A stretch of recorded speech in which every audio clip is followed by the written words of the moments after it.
Miniature toys have always been an interest of mine for years. I find tiny worlds so fascinating, which is what Mighty Max was. It was essentially the boy version of Polly Pockets, which I'll admit were kind of neat on their own right. But here today, I'm here to show you the best Mighty Max set of all. This delicious red beast is an all-encompassing totem of doom. Angry faces of molten rock dagger in your eyes, imposing fear on you, warning you that this is not just any mountain, this is Skull Mountain.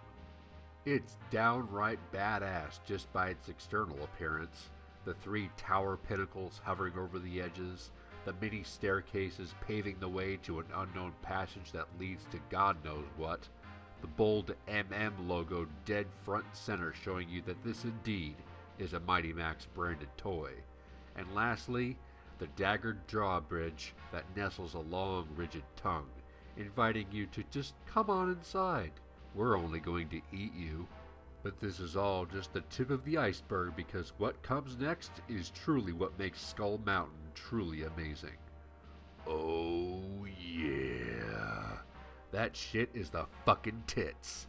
We've just opened ourselves to a world of absolute monstrosity. Now this is what you'd call a bachelor pad.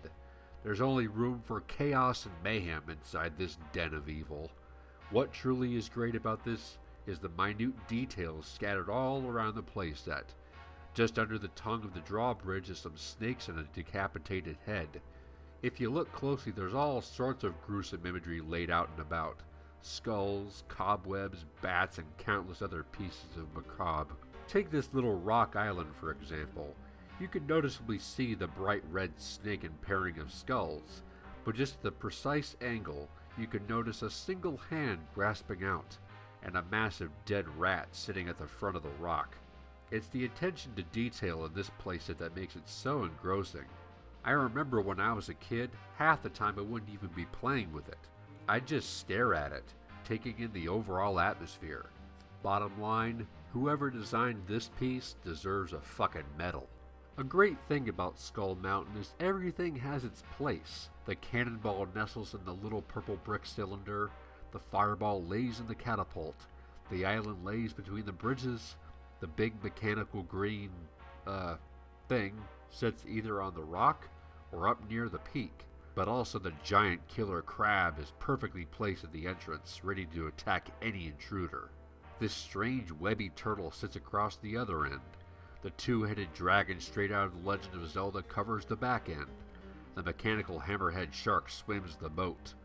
Then there's other creatures like this rock monster, the demon warrior looking dude, and of course Mighty Max's arch rival, the Skull Master. This is quite a feat for Mighty Max and his cohorts Virgil and Norman to confront. So who wins?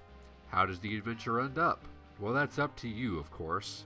You can have Mighty Max and company get their asses kicked, or they can triumph and save the day. Back to a few extra details. This playset is chocked full of extra movable parts and goodies. Move the wheel, the giant killer crab exits his lair.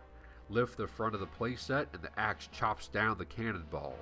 The weird elevator thing, the hammerhead's powerful ramming capabilities. It's just so fucking awesome, which is why I even made a little commercial for it on my other channel, which I'll link to above. This clearly gets a 10 out of 10 box turtles. I'm the Wizard of Fast, and give this video a like, and if you don't, that means your mom doesn't love you.